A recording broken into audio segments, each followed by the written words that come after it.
Assalamualaikum warahmatullahi wabarakatuh.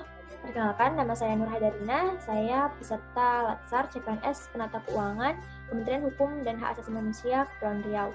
Pada hari ini saya akan menyampaikan Learning Journal pada tanggal 19 Juli 2021. Di mana Latsar pada hari ini dimulai dengan materi mengenai profesionalisme ASN yang disampaikan oleh Ibu Betni selaku Kepala Divisi Administrasi Kanwil Kemenkumham Sumatera Utara.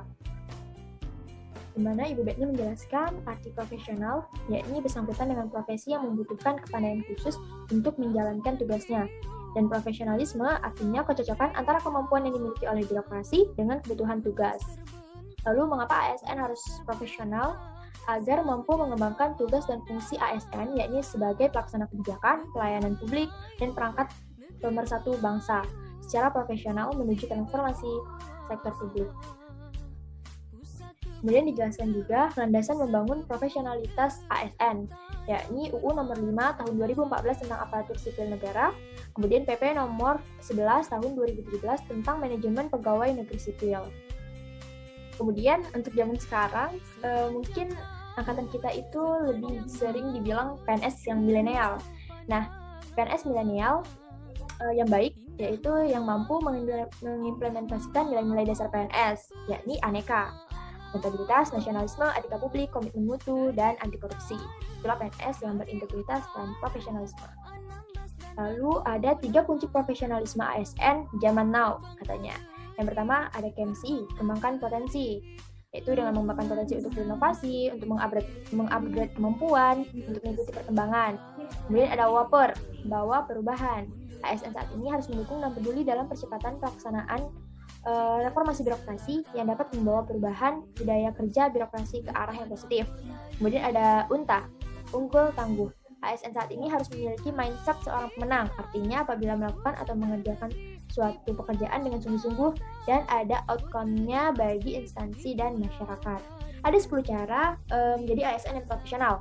Yang pertama, sikap positif terhadap pekerjaan, mahir dalam bidang studi, communication skills, baik lisan maupun tulisan, lalu interpersonal skills, percaya diri, berpikir kritis, dan memiliki kemampuan menyelesaikan masalah.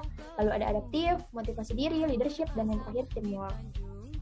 Kemudian materi yang kedua disampaikan oleh Ibu Devi, yang nantinya sekaligus mentor di kelompok kami, yaitu kelompok 3 angkatan 75. Ini agenda 3, pembelajaran agenda 3, di mana di agenda 3 ini kita juga dituntut untuk bisa berpikir kritis.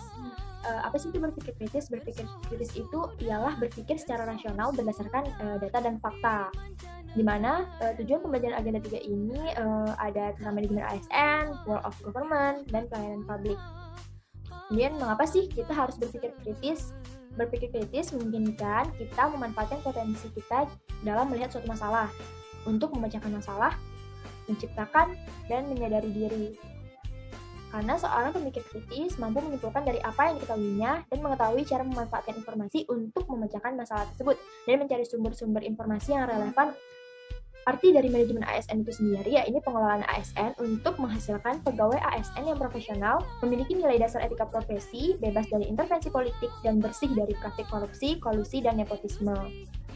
Kemudian dasar manajemen ASN masih sama seperti yang dijelaskan Bu Betni juga, yakni UU nomor 5 tahun 2014, PP nomor 17 tahun 2017 yang diubah menjadi PP nomor 17 tahun 2020. Kemudian pegawai ASN ini ada 2, yakni PNS dan P3K.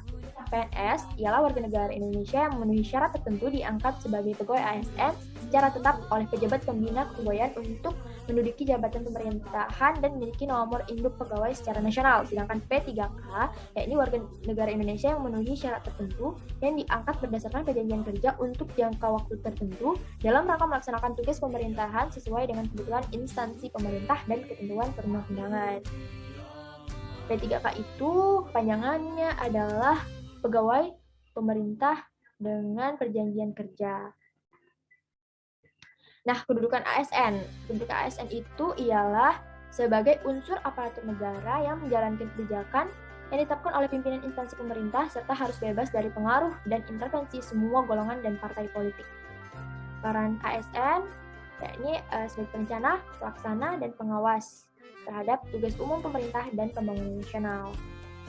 Tugas ASN yang pertama, melaksanakan kebijakan yang dibuat oleh pejabat pembina kepegawaian sesuai dengan ketentuan peraturan perundang-undangan, kemudian memberikan pelayanan publik yang profesional dan berkualitas, dan mempererat persatuan dan kesatuan negara Kesatuan Republik Indonesia.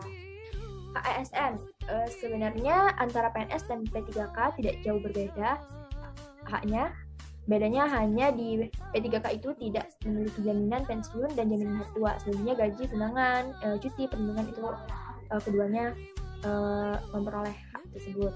Kemudian kewajibannya setia dan taat pada Pancasila, Undang-Undang Dasar, NKRI, pemerintahan yang sah. Kemudian menjaga persatuan dan kesatuan bangsa, melaksanakan kebijakan yang dirumuskan pejabat pemerintah yang berwenang, menaati ketentuan peraturan perundang-undangan, dan lain sebagainya. Disiplin PNS. Disiplin PNS ini diatur dalam PP 53 tahun 2020. Kemudian dijelaskan juga untuk menjadi PNS yang profesional berkarakter melayani, salah satunya adalah memahami mengenai bagaimana manajemen ASN yang berisi hal-hal penting untuk kita pedomani mengenai hak, kewajiban, peran, tugas, fungsi, dan kode etik, bahkan sampai dengan jenjang karir di lingkup PNS. Setelah materi-materi tersebut disampaikan oleh para tutor, kami dibagikan tugas juga dalam agenda 3 ini, dan setelah materi kami mengerjakan tugas kelompok. Ini tugas yang pertama mengenai video tentang best and best role play mengenai manajemen ASN, pelayanan publik, dan world government. Kami mengerjakannya di kantor bersama-sama dan mengkolaborasikannya dengan Dr. Sakinah, karena Dr. Sakinah berada di Rutan Rangat, terpisah UPT dengan kami. Sekian Bu, wassalamualaikum warahmatullahi wabarakatuh.